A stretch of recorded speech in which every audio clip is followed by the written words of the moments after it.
se tudo fosse diferente?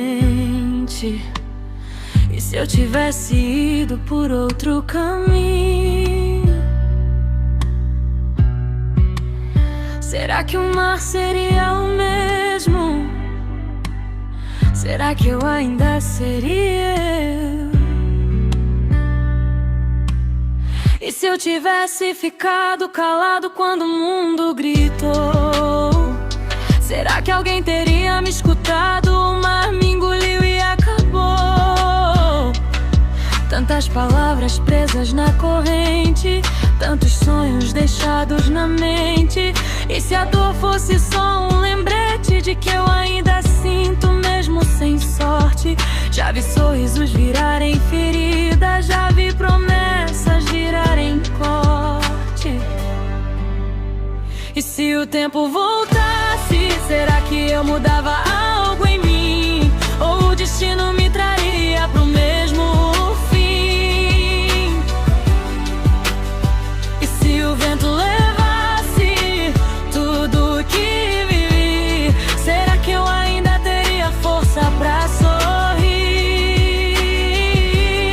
E se o amor não fosse guerra, e se o medo fosse chão, talvez eu tivesse paz no peito, em vez de tempestade na mão. E se eu dissesse que sinto falta de quem fui, quando a inocência me guiava e nada me destruiu? Hoje carrego cicatrizes como medalhas, mas às vezes elas doem mais que falhas. E se o silêncio falasse comigo, contaria segredos que o mundo omitiu. E se o coração fosse abrigo, talvez o frio já tivesse sumido. E se eu tivesse amado mais e julgado menos, será que o destino seria mais ameno? Às vezes penso que o erro é o preço da vida, mas viver sem sentir é ferida escondida. E se eu pudesse chorar sem medo de cair, será que o mundo deixava eu existir? Porque às vezes a força cansa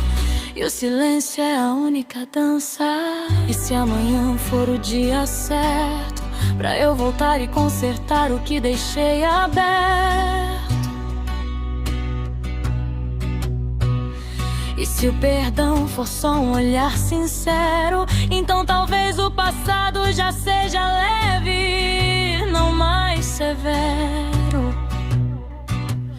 E se eu encontrar paz no caos, mesmo quebrado ainda sou real? Porque viver é cair e tentar de novo, e no fundo o erro é o meu professor mais louco. E se o tempo voltasse, será que eu mudava algo em mim? Ou o destino me traria pro mesmo fim? E se o vento levasse tudo que vivi, será que eu ainda teria força pra sorrir? E se o amor não fosse guerra, e se o medo fosse chão, talvez eu tivesse paz no peito, em vez de tempestade na mão. E se um dia o sol não nascer e só restar a noite pra me entender, será que alguém vai lembrar de mim? Ou uma vai apagar o que eu quis ser? E se o mar me chamar de volta, eu vou sorrir, porque mesmo com dor eu vivia.